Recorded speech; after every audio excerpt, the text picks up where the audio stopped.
Bismillahirrahmanirrahim. Assalamualaikum warahmatullahi wabarakatuh. Di sini izinkan saya untuk mempresentasikan beberapa artikel yang telah saya rangkum terkait dengan work-based learning atau WBL. Pertama, izinkan saya perkenalkan diri saya. Saya Muhammad Esya Kurniawan dengan NIM 2520 2030 10 10. Baik, langsung saja ke materi. Di sini yang pertama saya rangkum itu ada countering technostress in virtual work environment, the role of work-based learning and digital leadership in enhancing employee well-being. Penulisnya itu Al-Khayal dan Bajabah pada tahun 2024.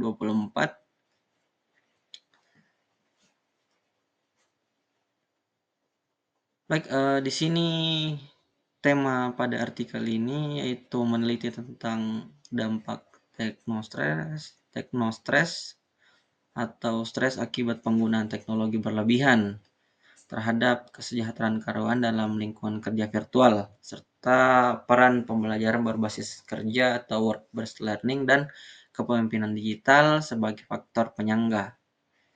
Ya, di sini kerangka teori dari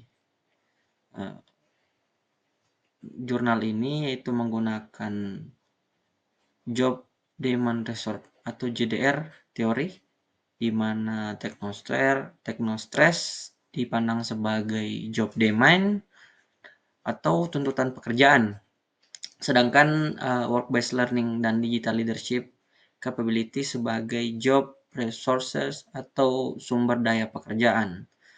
Dan metode yang digunakan dalam jurnal ini itu pendekatan kuantitatif dengan desain survei 2 gelombang atau time lag. Dengan sampelnya itu ada 300 karyawan virtual di Amerika Serikat. Untuk analisis data menggunakan regresi hierarki, bootstrapping, dan uji mediasi moderasi. Baik, lanjut.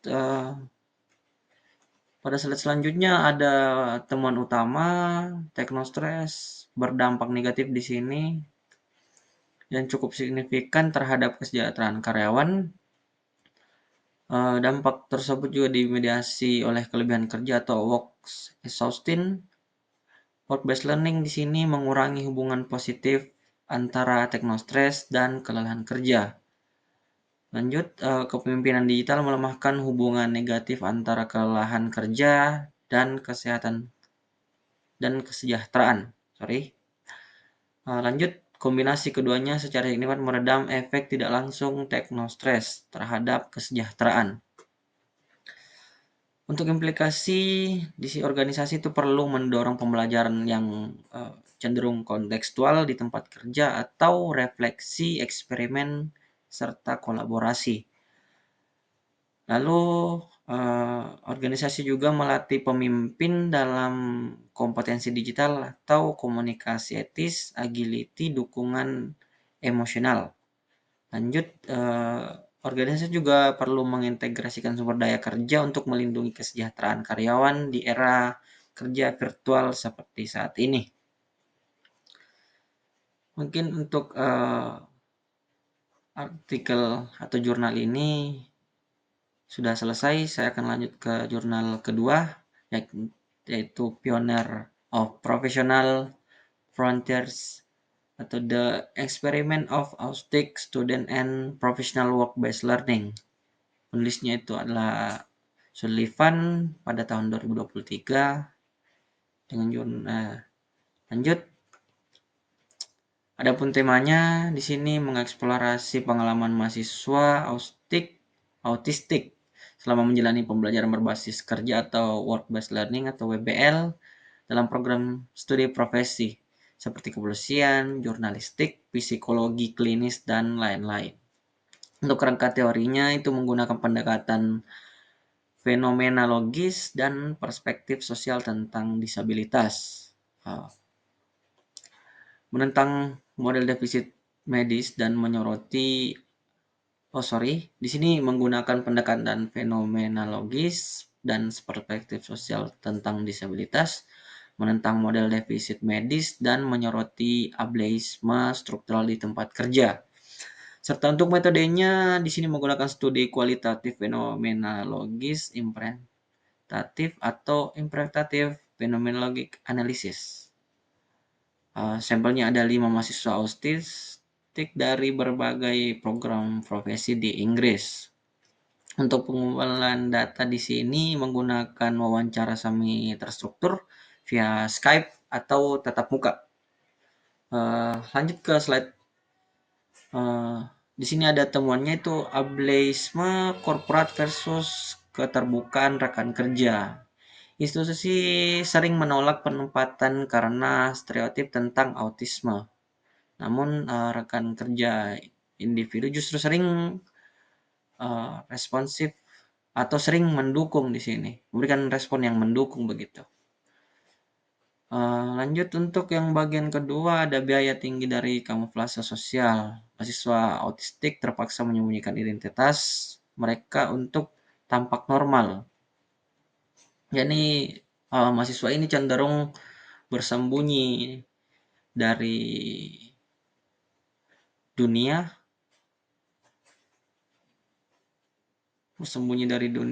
seperti takut untuk memberikan bahwa ini loh saya nih autis begitu. Jadi mereka tampak takut begitu untuk memperlihatkan bahwa mereka ini mahasiswa autistik. Jadi untuk membuat mereka lebih nyaman, mereka membuat seolah-olah mereka itu tampak normal. Tetapi ini juga memberikan dampak negatif seperti menyebabkan kelelahan emosional begitu, stres sensorik, dan tekanan psikologis yang berat. Pada poin ketiga itu keteguhan pribadi, komitmen, dan keberanian. Meski menghadapi diskriminasi, peserta itu menunjukkan ketahanan luar biasa dan komitmen pada karir pilihan mereka. Di sini dia menunjukkan bahwa para mahasiswa ini cenderung lebih tahan begitu, karena mereka mempunyai prinsip pada karirnya, pada jenjang kerjanya yang mereka pilih. Di sini yang membuat para mahasiswa ini lebih tahan, lebih kuat dalam menjalani kehidupan dunia kerja yang cukup berat begitu. Mereka itu selalu membentengi dirinya ataupun lebih ke mensugesti dirinya untuk selalu komitmen pada pekerjaan atau karir yang telah mereka pilih. Jadi seperti itu. Mereka juga ini menjadi pelopor yang bisa mendobrak batas profesi yang sering juga dianggap tidak cocok begitu bagi autistik. Di sini mereka cenderung dituntut untuk, bukan dituntut sih, lebih ke bisa menunjukkan bahwa mahasiswa yang autistik ini juga mempunyai kelebihan di balik kekurangan yang dia miliki. Mereka juga tidak boleh dipandang sebelah mata bahwa mahasiswa yang autistik ini tidak cocok dipekerjakan di beberapa tempat. Karena mereka juga mempunyai kelebihan masing-masing yang mungkin kita tidak miliki begitu. Lanjut untuk di implikasi praktisnya, di sini perguruan tinggi dan mitra WBL itu harus berkolaborasi lebih baik dalam menyediakan penyelesaian wajar atau reasonable adjustment. Di sini perguruan tinggi serta mitra-mitra itu dituntut untuk sering-sering melakukan kolaborasi agar para mahasiswa ini bisa mendapat tempat di dunia kerja dan mereka juga lebih siap dalam menghadapi dunia kerja yang cukup keras ini, gitu. Baik, untuk poin kedua di sini perlunya pelatihan kesadaran autisme yang akurat dan anti ableist bagi organisasi mitra. Nah, di sini para mahasiswa ini dituntut untuk dilatih lagi begitu, agar mereka tidak perlu takut tentang kekurangan yang mereka miliki. Dan juga di sini eh, organisasi atau tempat-tempat kerja yang mereka tempati begitu harus diberikan penjelasan terkait eh, tidak adanya diskriminasi atau anti ableist lagi terhadap mahasiswa ini. Ya, mungkin seperti itu. Jadi lanjut ke poin ketiga, mahasiswa autistik harus diberi otoritas penuh atas keputusan pengungkapan diagnosis mereka. Ternyata seperti itu. Jadi mahasiswa ini harus diberi ruang tentang uh, kekurangannya. Maksudnya diberitahu tanpa dikekang tentang kekurangan yang mereka miliki. Dan di sini juga bagian 4, institusi pendidikan perlu merombak narasi profesionalisme agar inklusif dengan neurodiversitas. Oke, lanjut. Nah, untuk kesimpulan yang saya dapat dari kedua jurnal ini, yaitu pada jurnal yang telah saya bacakan tadi itu menekankan pentingnya desain kerja atau pembelajaran yang responsif terhadap kebutuhan individu. Jadi jurnal pertama menunjukkan bahwa dukungan sistemik atau pembelajaran dan kepemimpinan untuk dapat melindungi kesejahteraan di dunia digital. Berarti di sini yang pekerja digital juga harus kita berikan backup-an, harus kita dukung juga. Bukan cuma pekerja yang di kantor-kantor yang harus kita dukung, tetapi pekerja di dunia digital juga perlu kita berikan dukungan begitu. Karena mereka kan sama-sama ada di dunia kerja.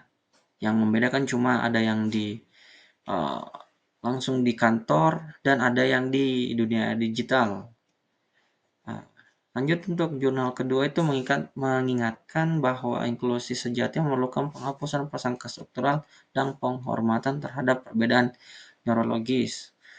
Di sini mereka mengingatkan bahwa kita perlu memberikan ruang serta menghormati perbedaan. Di sini perbedaan itu terkait dengan mahasiswa yang autistik tadi. Jadi kita perlu memberikan pemahaman lebih kepada teman-teman yang lain bahwa kalau kita berbeda, kita harus saling menghargai. Begitu. Jadi kedua jurnal ini relevan dalam konteks transformasi dunia kerja yang modern dan semakin kompleks begitu di digital dan juga beragam. Mungkin ini yang bisa saya sampaikan terkait dengan beberapa jurnal yang membahas tentang work-based learning. Jadi saya akhiri persentase yang cukup singkat ini. Terima kasih telah menyaksikan atau meluangkan waktu untuk melihat persentase yang telah saya bawakan. Kurang lebihnya mohon dimaafkan. Wassalamualaikum warahmatullahi wabarakatuh, dan terima kasih.